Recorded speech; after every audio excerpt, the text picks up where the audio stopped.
আসসালামু আলাইকুম। আশা করি সবাই ভালো আছেন। আপনাদের দোয়ায় আলহামদুলিল্লাহ আমিও ভালো আছি। আজকে আমরা শূন্য এবং একের সূচক নিয়ে আলোচনা করব। আমাদের কোমলমতি শিক্ষার্থী যারা আছে বা আমাদেরও বিষয়টি জানা উচিত। আসলে জানার কোনো বয়স নেই, জানার কোনো শেষ নেই।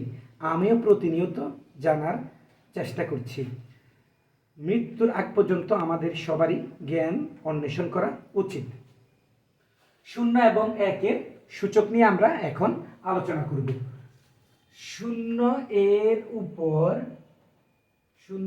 উপর কখনোই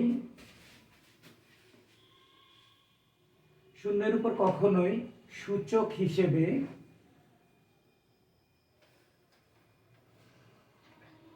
শূন্য বসবে না।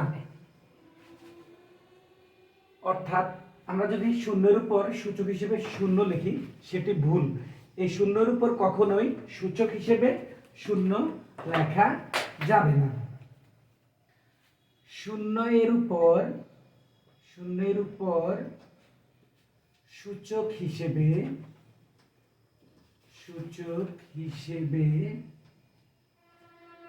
যে কোনো সংখ্যা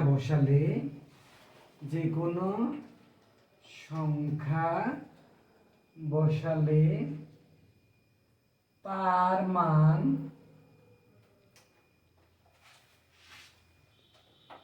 শূন্যই হবে।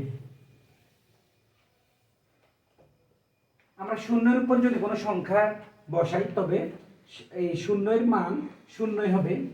যেমন আমি যদি শূন্যের উপর যদি সূচক হিসেবে 2 বসাই তো 0 গুণ 0 সমান 0, বা আমি যদি শূন্যের উপর সূচক হিসেবে 3 বসাই 0 গুণ 0 গুণ 0 সমান 0। আবার আমি যদি সূচক হিসেবে শূন্যের উপর 15 বসাই তাহলে এভাবে 0 গুণ 0 গুণ এভাবে 15 বার বসাইলেও আমাদের যে গুণফল সেটা শূন্যই হবে। আশা করি এই শূন্যের উপর বা শূন্যের যে সূচক সেটি আপনারা বুঝতে পেরেছেন। এখন আমরা একের সূচক নিয়ে আলোচনা করব। একের উপর সূচক হিসেবে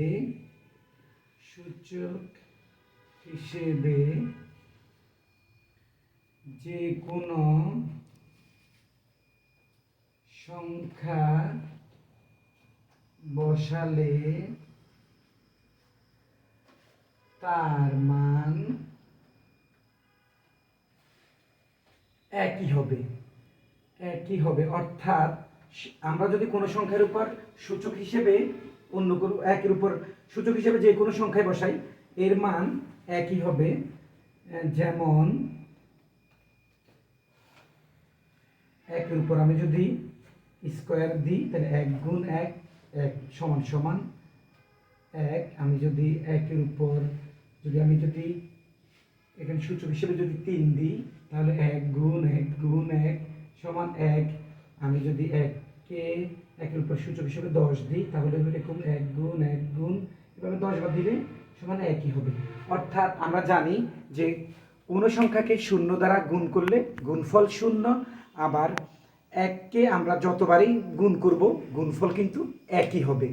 তাহলে আজকে আমরা আপনাদেরকে বোঝাতে চেষ্টা করেছি এবং আমাদের বিশ্বাস আপনারা বুঝতে পেরেছেন যে শূন্য এবং একের সূচক, অর্থাৎ শূন্যের উপর কখনোই সূচক হিসেবে শূন্য বসবেন না।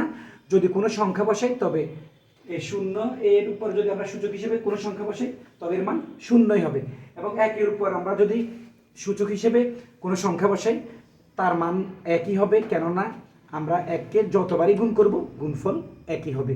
সবাইকে কষ্ট এবং ধৈর্য ধরে আমাদের ভিডিওটি দেখায় আন্তরিক ধন্যবাদ এবং কৃতজ্ঞতা জানাচ্ছি। আল্লাহ হাফেজ।